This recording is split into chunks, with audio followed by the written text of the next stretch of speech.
Para sahabatku yang terkasih, saya ingin memaparkan 3 situasi yang barangkali pernah kamu rasakan. Situasi yang pertama, ketika kamu berada di tengah orang banyak dan kamu tidak mengerti apa yang mereka bicarakan, kamu tidak memahami apa yang mereka bicarakan, kira-kira apa yang kamu rasakan.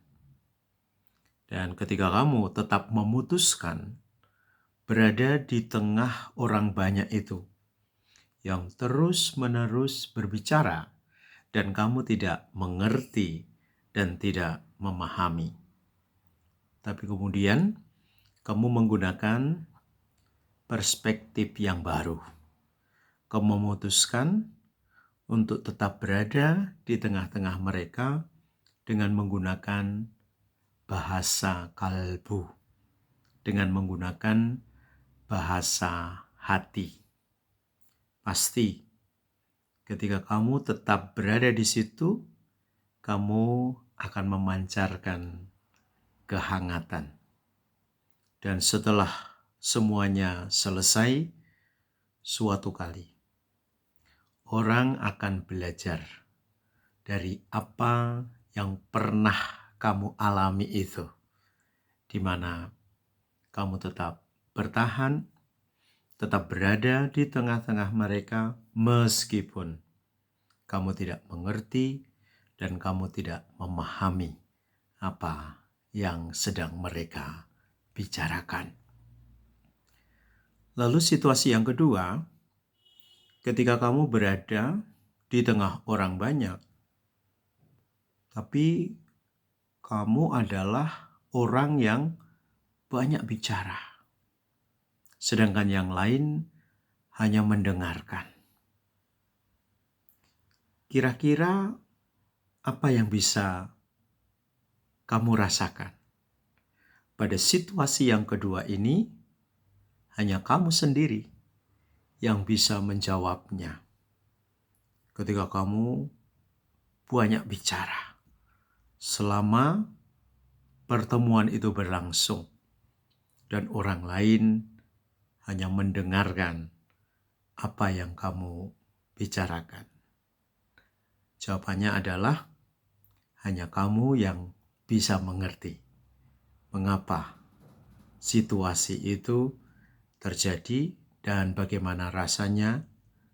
Kamu sendiri yang bisa menjawabnya. Situasi yang ketiga adalah ketika kita berada di tengah orang banyak dan yang terjadi adalah dialog satu sama lain, pengalaman berbagi satu sama lain, saling melengkapi, memberikan tanggapan, argumen, apresiasi, dan lain sebagainya.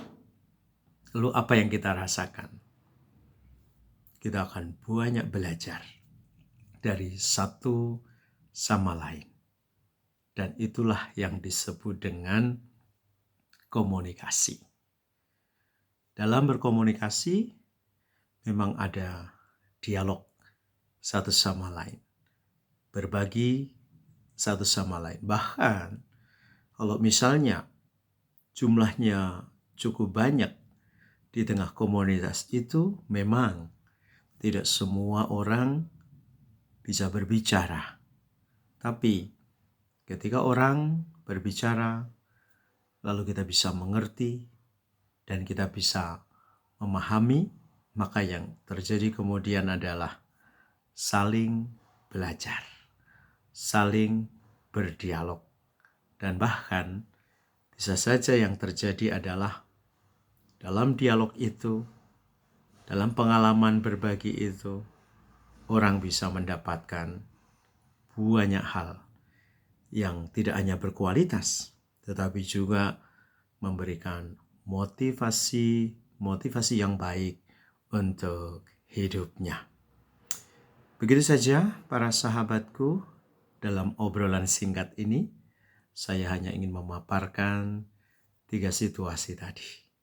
Barangkali situasi yang saya paparkan itu relate dengan pengalaman hidupmu. Begitu saja, Tuhan Yesus memberkati kita semua. You are the best. Bye-bye.